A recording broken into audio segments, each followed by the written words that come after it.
So karon di ay guys, nag-prepare nami sa mga ingredients nga isagol sa mong lutoong pancit karon para sa buwan ng wika namo.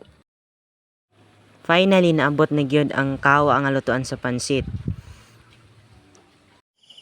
O ni ako mga classmate nga busy kaayo prepare sa buwan ng wika, si Rizalyn, si Caroline, si Angie, si Genevieve ug si RV Joy, si Christine Pedro, si Jennifer, then ang atong mga bugoy si Kenneth ug si Lawrence, and si Irish. So nataron sa among table kay naami contest nga best table and food design for the buwan ng wika.